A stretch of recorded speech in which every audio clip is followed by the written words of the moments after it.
પ્રાથમિક શાળાઓમાં પ્રથમ સત્રની પરીક્ષા જાહેર થઈ ચૂકી છે, પરંતુ હજુ સુધી પુસ્તકોની અછત જોવા મળી છે।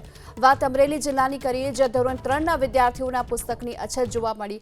ધોરણ 3માં ગણિત, પર્યાવરણ અને ગુજરાતી વિષયના પુસ્તકની ઘટ છે। વેકેશન પૂર્ણ થયાના 2 મહિના બાદ પણ હજુ સુધી પુસ્તકોની ઘટ જોવા મળી। આ પુસ્તકોની ઘટની માહિતી સરકારમાં મોકલાયાનો દાવો થઈ રહ્યો છે, જોકે અઠવાડિયામાં પુસ્તકોની ઘટ પૂર્તિ કરવાનો પણ દાવો થયો।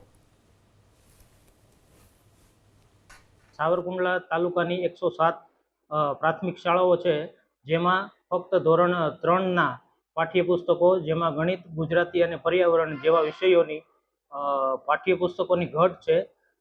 ઓલરેડી પાઠ્યપુસ્તક મંડળમાંથી છે એ જેટલી અમને પાઠ્યપુસ્તકો મોકલાવેલા હતા એ અત્યારે ગ્રામ્ય કક્ષાએ મોકલી આપેલા છે, પણ જે ઘટ છે એની અમે માહિતી અત્યારે રાજ્ય કક્ષાએ, જિલ્લા કક્ષાના માધ્યમથી રાજ્ય કક્ષા દ્વારા જાણ કરેલ છે અને રાજ્ય કક્ષાએથી પણ એવો રિપ્લાય આવેલ છે કે આ જ વીકમાં એ ઘટ પુસ્તકો જે છે એમની માહિતી તમને પુસ્તકો મળી જશે અને માહિતી પણ અમે મોકલાવેલી છે, એટલે આ વીકમાં તમામ પુસ્તકો મળી જશે અને શાળા સુધી એ વિતરણ પણ થઈ જશે।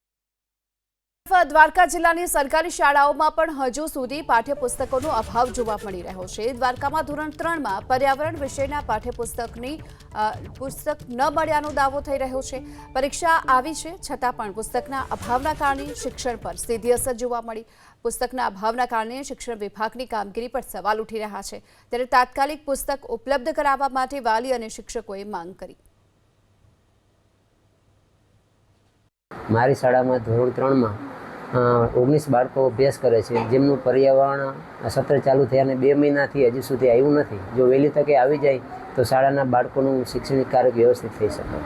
હાલે સાહેબ, બીજા કોઈ ધોરણમાં કોઈ વિષયો ના આવ્યો એવું છે? ના સાહેબ, બીજામાં લગભગ મોસ્ટ ઓફ આવી ગયા છે। તમારે 1 થી 5 છે કે વધારે છે? 1 થી 5 છે સાહેબ, અમારે 1 થી 5 ધોરણની સ્કૂલ છે।